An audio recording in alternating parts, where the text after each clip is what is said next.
Hello అండి అందరికీ. అందరూ ఎలా ఉన్నారు? బాగున్నారా అందరూ? వెల్కమ్ టు ద ఆడియన్స్‌తో కథలు యూట్యూబ్ ఛానల్. ఈరోజు మనం చెప్పుకునే కథ కుటుంబం మూడో భాగం. ఇక స్టోరీలోకి వెళ్తే రాఘవయ్య గారు సంతోషంగా అభిరామ్‌ను పెళ్లిపీటలపై వెళ్ళి కూర్చోమంటారు. అభిరామ్ పెళ్లి మండపంలో కూర్చోగా అగ్నిసాక్షిగా బంధుమిత్రుల సమక్షంలో అభిరామ్ వేద మెడలో తాళి కడతాడు. వేద మిస్ వేద అభిరామ్గా మారుతుంది. తాళి కట్టే సమయంలో వేద కన్నీళ్లు అభి కాళ్ళను తడుపుతాయి. తాళి కట్టిన తర్వాత అభిరామ్ వేద ఒకరినొకరు చూసుకుంటారు. రాఘవయ్య గారు, రామ్మూర్తి గారు, ఇతర బంధువులందరూ నూతన వధూవరులను అక్షంతలతో ఆశీర్వదించారు. పెళ్లి తర్వాత తంతులన్నీ జరిపిస్తారు పంతులు గారు. నూతన వధూవరులను తీసుకొని బయలుదేరుతామని రాఘవయ్య గారు రామ్మూర్తి గారితో చెప్తాడు. రామ్మూర్తి గారు కృతజ్ఞతాభావంతో, దేవుడిలా నీ మనవడు నువ్వు నా మనవరాలి జీవితం నలుగురిలో నవ్వుల పాలు కాకుండా కాపాడారు. నీకు చాలా రుణపడిపోయాను రాఘవ అంటారు. నోరు మూయరా, నీకు నాకు రుణాలు ఎందుకు ఉంటాయి? నీ మనవరాలు నా మనవరాలు కాదా? అయినా తను నా మనవరాలుగా రావడం నా అదృష్టం. అలాగే వాడి భార్యగా దొరకడం మా అభి అదృష్టం అంటారు. ఆ మాటలకు అభి ఒకసారి వేద వైపు చూస్తాడు. పెళ్లి కూతురు బట్టల్లో వేద మహాలక్ష్మిలా నిండుగా కనిపిస్తూ ఉంటుంది. ఇక బయలుదేరుతాంరా, నువ్వు అమ్మాయి గురించి ఎలాంటి టెన్షన్ పెట్టుకోకు, ఇక నుంచి తను నా మనవరాలు అంటారు రాఘవయ్య గారు. వెళ్ళొస్తామండి అని అభి కూడా రామ్మూర్తి గారితో చెప్తాడు. సంతోషం బాబు, వెళ్ళిరండి అంటారు రామ్మూర్తి గారు. అలాగే వేద తాతయ్య అని రామ్మూర్తి గారిని గట్టిగా పట్టుకుని ఏడుస్తుంది.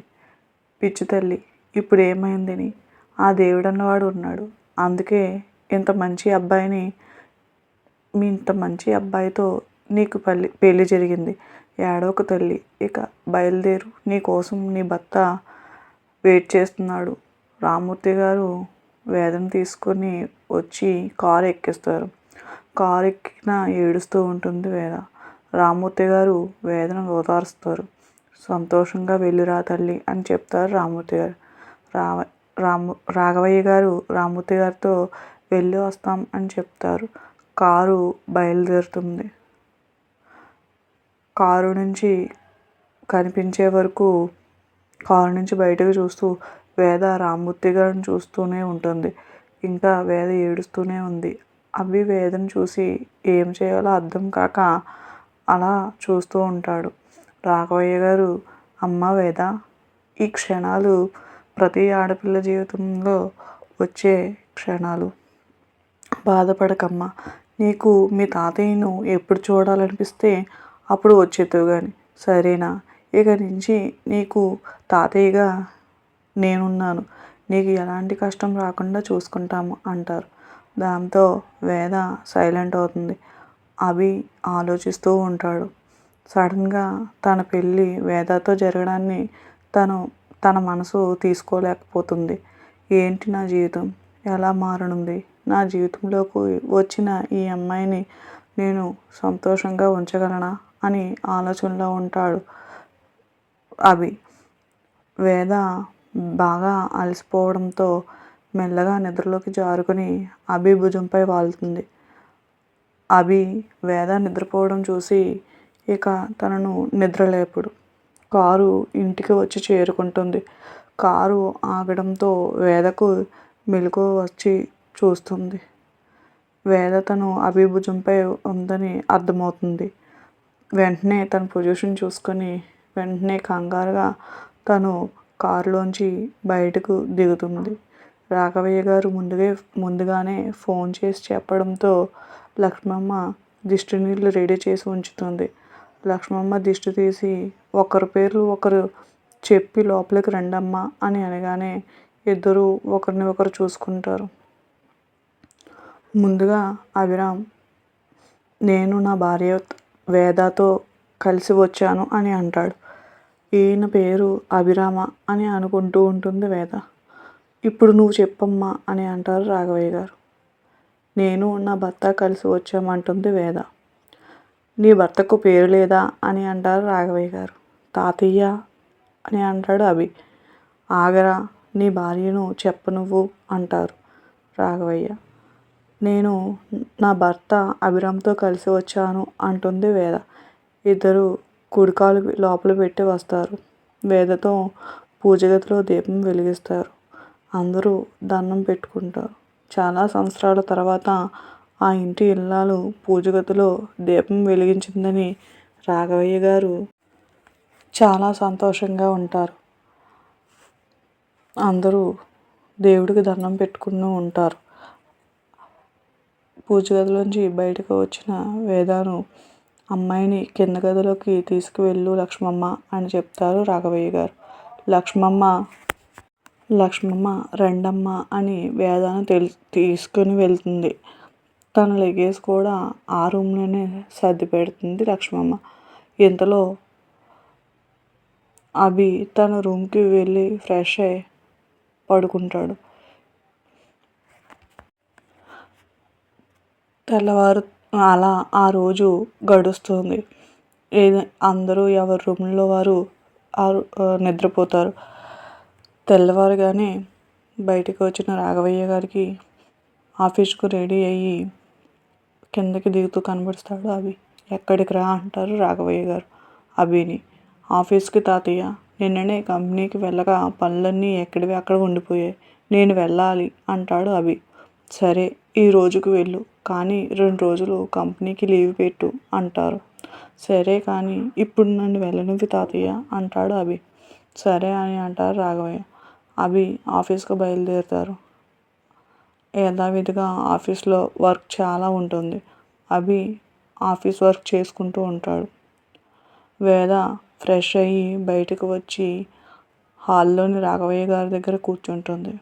రాఘవయ్య గారు వేదతో మాట్లాడుతూ ఉంటారు. ఆ ఇంట్లో పనిచేసే పనివాళ్ళు అందరూ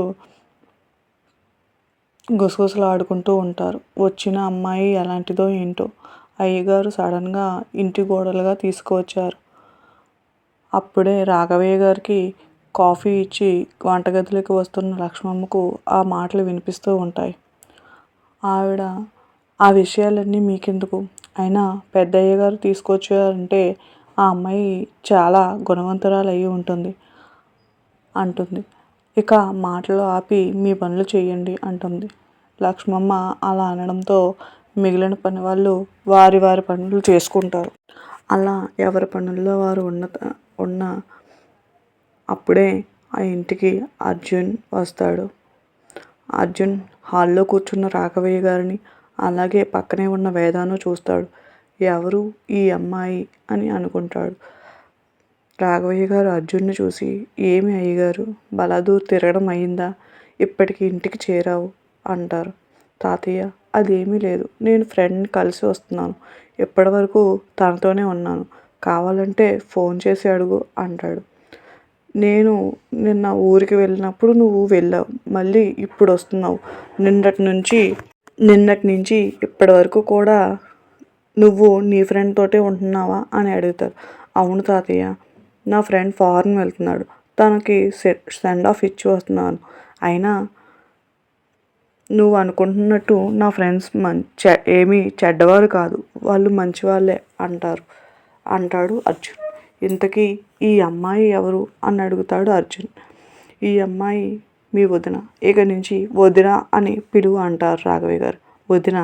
నేనెందుకు అలా పిలవాలి, తనేమైనా నా అన్నయ్య భార్యనా ఏంటి అని అలా పిలవడానికి అంటాడు అర్జున్. అవునరా, నువ్వు వెటకారంగానా అన్నా తను మీ అన్నయ్య భార్యనే, అందుకే వదిన అను పిలువు అంటున్నాను అంటాడు రాఘవయ్య గారు. అర్జున్ షాక్ అయి చూస్తాడు. రాఘవయ్య గారు, ఏంట్రా అలా ఉండిపోయావు అని అడుగుతారు అర్జున్ని. తాతయ్య, నువ్వు అన్నయ్యను ఏదో పల్లెటూరికి పెళ్ళికి వెళ్ళి వస్తామని కదా వెళ్ళారు, మరి అన్నయ్య పెళ్ళి జరిగిందంటావేంటి అని అడుగుతాడు అర్జున్.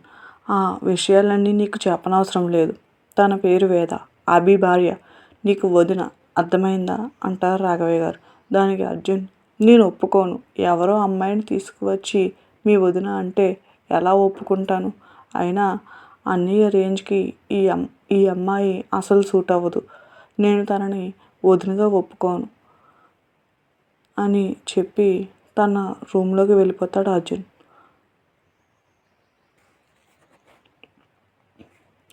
అర్జున్ అన్న మాటలకు వేద బాధపడుతుంది.